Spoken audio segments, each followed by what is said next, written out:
modular desks. Why? Someone's got to do it.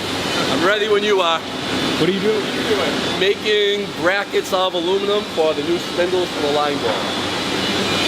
I don't even think you even know about it. Oh, we're upgrading the spindles on the line bore. Weak spindles, not strong enough. They can't handle our hard wood. I'm not going for that bait. Where was I wrong? I'm not going for the bait. Where was I wrong? You know what? That was very poosy of you. Great. Lowbrow, cheap, carnival, sex jokes. But effective. Sex jokes. Very effective. That's poosy. So the line borer has these very small, cheap spindles. We snap these because it's got like a 1/2-inch shaft in there. Whoops. Our drill bits to drill through our rails are very long. Okay. So, we are doing high volume production. So the art of the game is to go as fast as you can to get more parts out without affecting quality. When we try to go fast with this, we break them. So we haven't even got to the cusp of where is our quality limit. To fix that, we came up with a whole new spindle design, which is this thing here. So this is very, very beefy, and the only thing you're gonna break is the drill bit, which is kind of what you want. So we're putting a lot of force into this. This machine is hydraulic driven. It doesn't know, it's just gonna plow. So if anything goes wrong, or the bit dulls, it's gonna break the weakest link, which was the spindle. But it's breaking no matter how fast we run the machine. I assume if you run it slower and drill slower, it's gonna go easier on the... So that's what we've been doing. Yeah. Up to now. But it's like, we need to get more product out. We're behind on MGT. Yeah. So it's like, where's your bottleneck? How do we fix that bottleneck? So this is our solution. We can get more speed out of it, give us more parts, alleviate the bottleneck, and just move it somewhere else.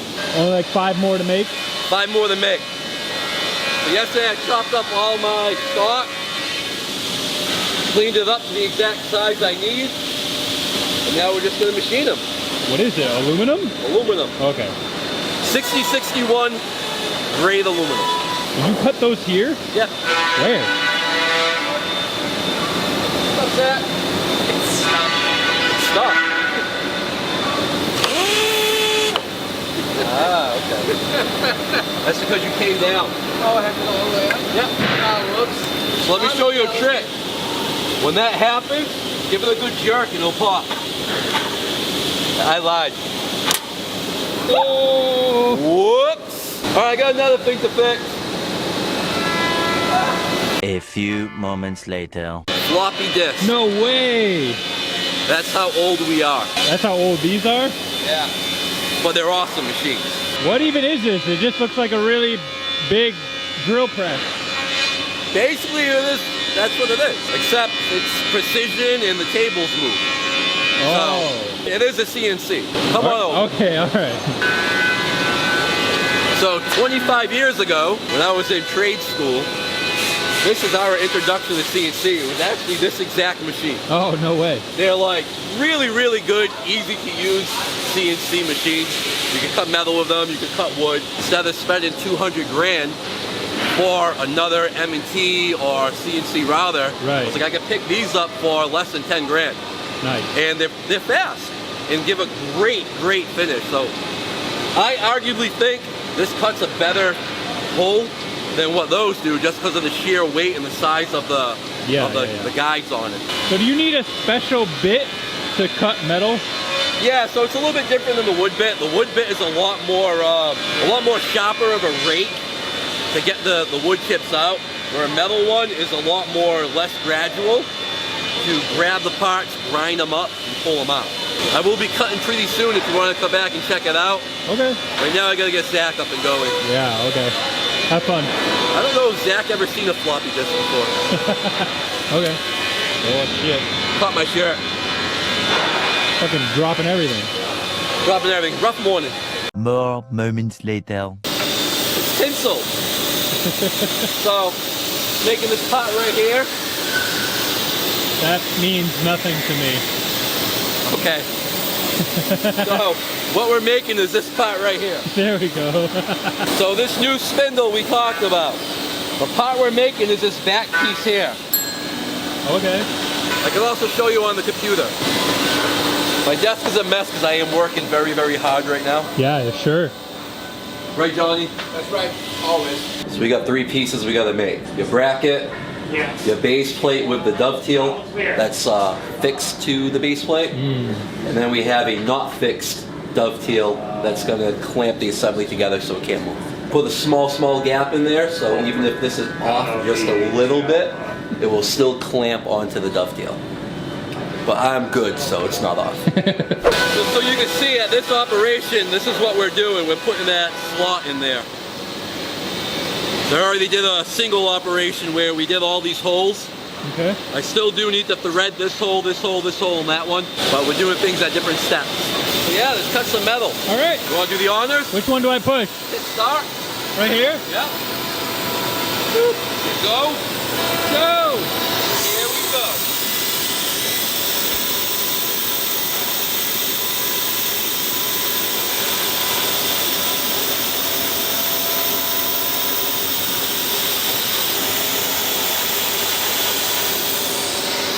It's so smooth.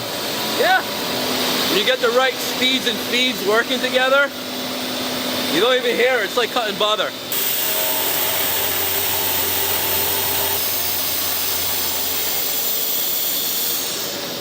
You did it, Matt. I made it. Looks pretty good, Matt. Wow. I'm so good at this. You're hired. From cameraman to CEO to now machinist. I'm everywhere. You want to see a cool tool? Sure. So when you're setting up the machine, you got something called edge finding. You need to find out where your zero start and reference point is. So I have a tool that lights up. It's pretty cool. Oh. It makes a buzz. Wow.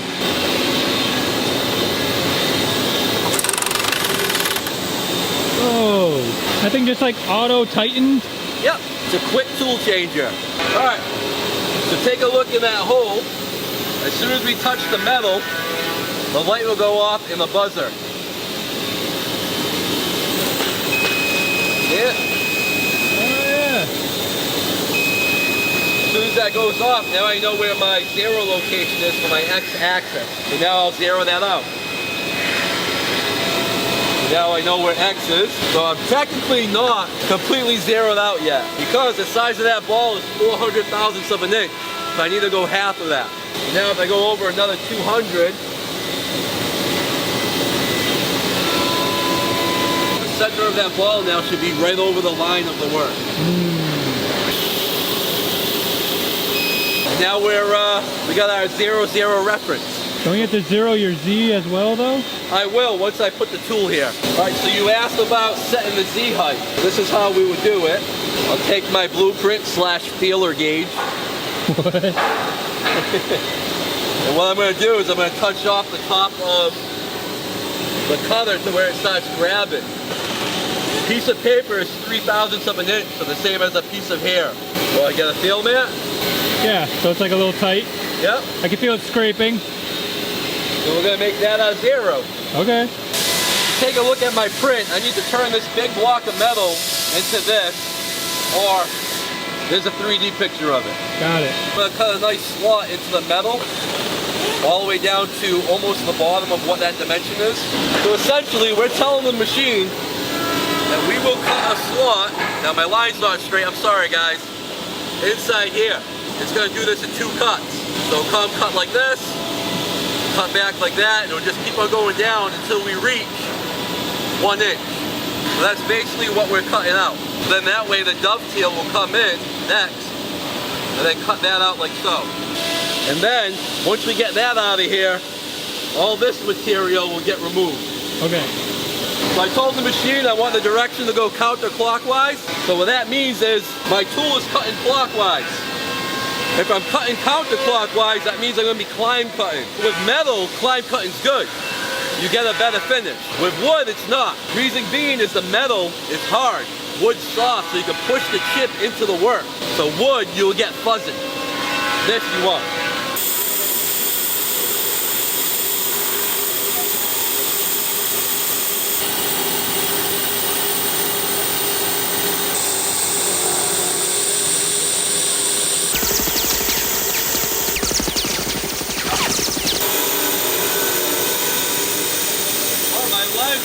close to an inch by hand. Not bad, That not was bad. pretty good.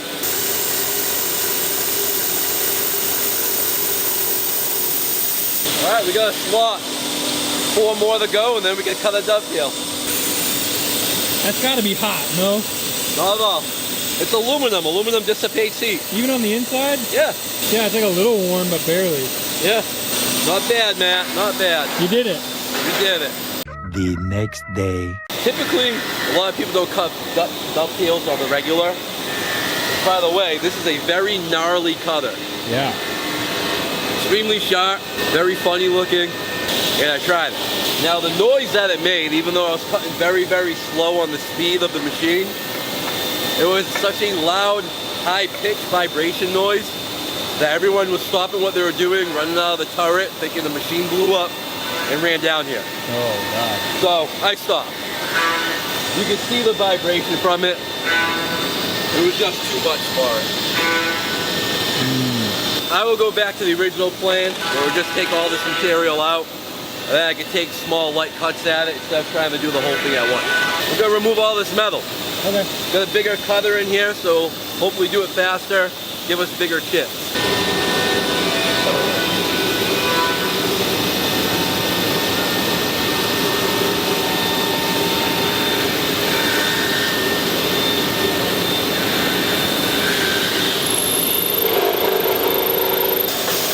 Stop it real quick, clean that off. Safety first. Yeah.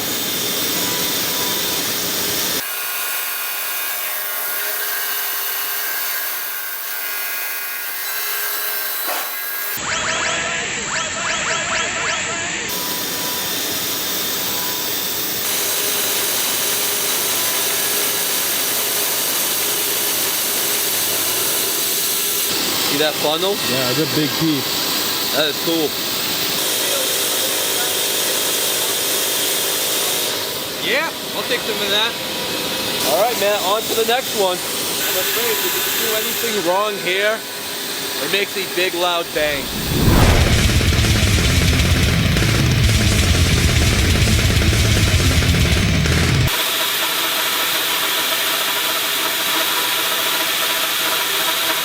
So if you see right here, you have a very fuzzy, rough surface.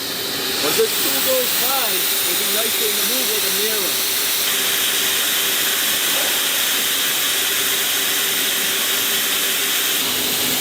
There we have it, Matt. We cut a dovetail. It looks just like the model, It does. except without the holes. Almost there. You want to see how it clamps? Sure. So this is what it does. Oh, okay, okay. Then there's another one that goes on the back that will squeeze it together. Right. We're getting there. Day 3. We got a complete one. Sort of. I haven't put the pulley on it yet. There's the 3 pieces. I think it works. It's assembled together. Part number 1. Yeah. Part number 2.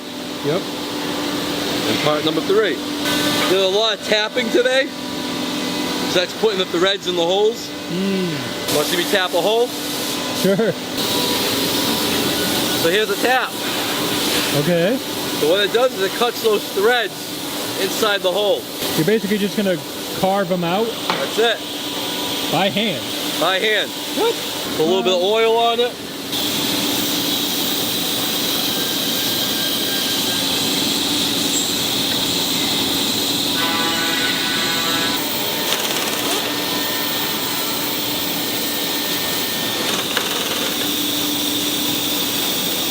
That's it. You want to try one and I'll film you? Sure. I don't know if it's caught yet. Oh, there we go. There Oh, we it's go. catching. I can feel it. The CEO, now a machinist. Check me out. There you go, man. You're all set. You're there. Right through? Yep. All right. Yep, you made it through. Nice.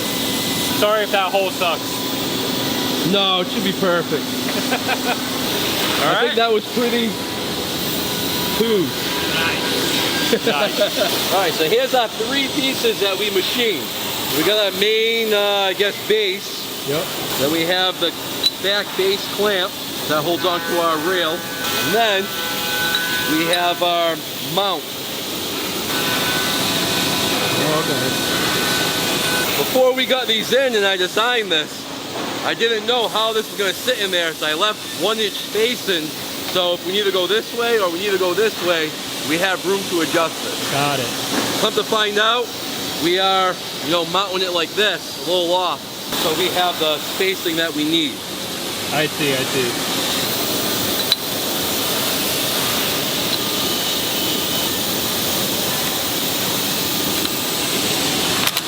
Now I know for anybody on YouTube that's mechanically inclined, is probably gonna go, oh my God, he's using impactor in aluminum. I have it on a low setting, and I'm barely sending it home. I will send it home by hand later. I'm just getting it in quick. I do know how bad that could turn out. Is it really that soft?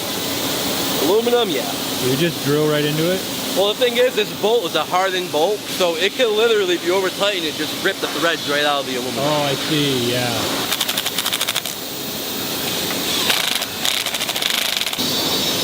There you go. Here we have it. Woo, yeah. That alone. Yeah, that alone's got some weight. This is where all the weight is. All right. Oh, God. Yeah, that's way heavier than I thought it would be. Oh, my God. I don't think that's going to break anytime soon. Nope. I don't think so either. So this sits on here nice and flat, and then we pull through the hair like so. And because I am that good, these line up perfect.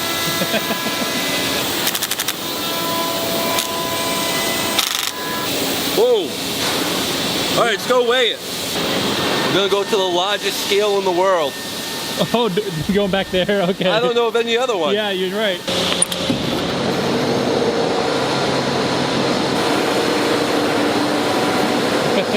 All right, we're on 0. All right. Ready? Yeah. What do we got? That was off. 30 pounds. That was off. That's heavy. That's heavy. And there's 6 of them. So that's 180 pounds. Damn.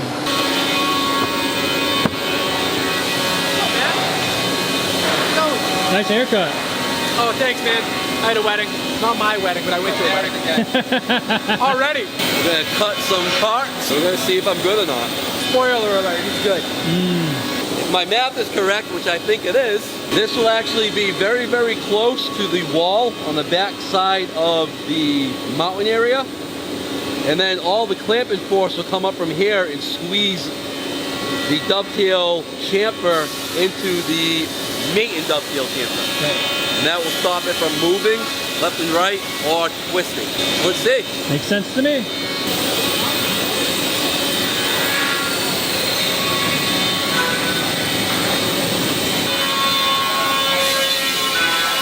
Yeah. Now we know the drill bit's straight. I think these are the holes that you tap.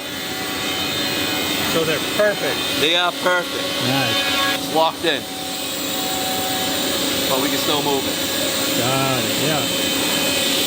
Now we just want to find the position that we want it to be in. I'm going to take my tape measure. So this is where I want all my drill bits to be. I'm going to lay out my tape measure. And I'm going to go ahead and just cycle this in. So the point goes over my tape. So you can see the tip of the brad on the drill. Yeah. Kind of like an arrow that would tell me where I have to be. So we want 3.375, so basically 3 3/8. So right now we're at 4 5/8. Now right there is pretty good from my view. If you want to look over the top, Matt, let me move this out of your way. You can see the point of the tip right there is over 3 3/8. So I think that's good. Looks good, yeah. So we'll tighten up there, we'll cut apart, and then we'll check with the tape measure on the part where we are. So luckily this electric ratchet doesn't have a lot of torque, so it's going to get it just to where it snugs. Then I can come in here and tighten it by hand. And that's it. Now you can really check the accuracy of my machining ability by looking at that space that I cut in there. If it's pretty straight across, which it is, I was really accurate on cutting these. If it was open more on one side or closed more on one side, that means it wasn't a tight fit. Yeah. So I think I did good. Looks good. So here we have a rail. This is the bottom. This is where your plywood goes into and sits. So what we're going to do is we're drilling the holes to mount the armrest to it. So right now that is done over here at the M&T. Right now the M&T is drilling all of these holes. Right. Cycle time's pretty long. And it only has one spindle, so it has to do them all at one at a time. Exactly. This one will do all 6 at once. So a lot faster, and it's made to take a big heavy load, unlike that does. So let's cut one. Ready? Yep.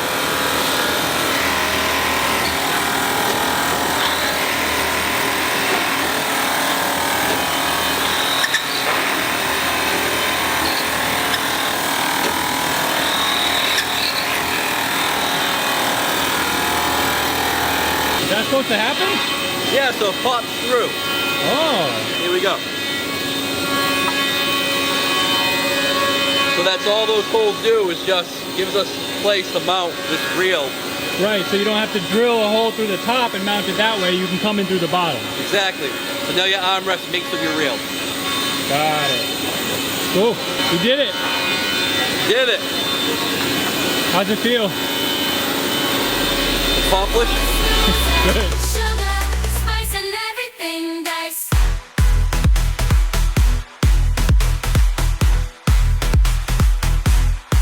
Dollar on dice at the loser. Ian is sick.